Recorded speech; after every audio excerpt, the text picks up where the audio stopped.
Lukostreľba je lovecké a vojenské umenie, ktoré ľudstvo pozná tisíce rokov. V dnešnej dobe má tiež rôzne športové podoby. Jednou z nich je 3D lukostreľba. Druhé kolo slovenského pohára v tomto športe sa v apríli konalo priamo pod Veľkou Javorinou v Podvišňovom. My máme lukostrelecký klub Horné Úštie 3D.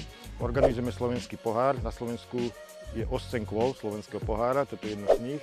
Máme tu 250 súťažiacich zo Slovenska, Čiech i Maďarska, z Rakúska, takže s medzinárodnou účasťou. Strieľa sa po skupinách, máme tu 34 terčov. 3D, nie je to klasická lukostreľba, je to lukostreľba do zvierat a trap zvierat. Je to prakticky simulácia lovu v teréne. Strelci nevedia vzdialenosť, prídu ku kolíku, odhadnú si vzdialenosť, celá skupina vystrieľa, zapíšu sa body a posúva sa k ďalšiemu kolíku. A takto prakticky tá skupina zhruba za tých 4 až 5 hodín prejde celú trať a na konci sa zrátajú body a vyhodnocuje sa súťaž. Celý piatok sme tu stavali trať, nejak 30 ľudí, je to kus aj práce, vygleda pekné prostredie tu a je to uzatvorené, nechodia tu nejak turisti alebo také, lebo tento šport sa označí, aby tu ľudia nechodili, je to predsa zbraň, tak máme to označené všetko, ale lepšie, keď sme tu tak osamotní všetci tí strelci. 3D lukostreľba je spoločenským športom, ktorý je vhodný prakticky pre každého, najmä ak človek trávi čas v prírode.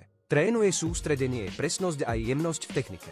Pri tomto športe výhoda to, že deti nesedia doma pri počítačoch, pri mobiloch. Ako vidíte, chodia po vonku, po teréne. Od rána do večera sú vonku, chodia po lese, vždy menia prostredie a už chodia celé rodiny. Chodia rodičia s nimi, starí rodičia, už od 6 rokov, prakticky do 70 rokov ľudia strieľajú. Ako také základné rozdelenie, samozrejme, deti sú v skupine ženy, muži, to sa rozdeľuje podľa veku. Strieľa sa z rôznych vzdialeností, sú biele kolíky, tie sú najbližšie, to bývajú do 18 metrov, to majú deti.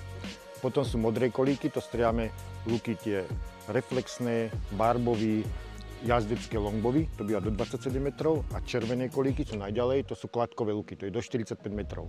Na tomto je to zaujímavé, že strieľame raz hore kopcom, dole kopcom, proti slnku, proste na lúke a nevieme vzdialenosť. My nemôžeme používať ďalkomer, to je zakázané, bol diskvalifikovaný. Ja si musím odhadnúť vzdialenosť a tá balistika je tu taká, že ja keď sa pomýlim, ale o 2 metre odhade, môžem všetko dobre spraviť, nemusím trafiť zviera.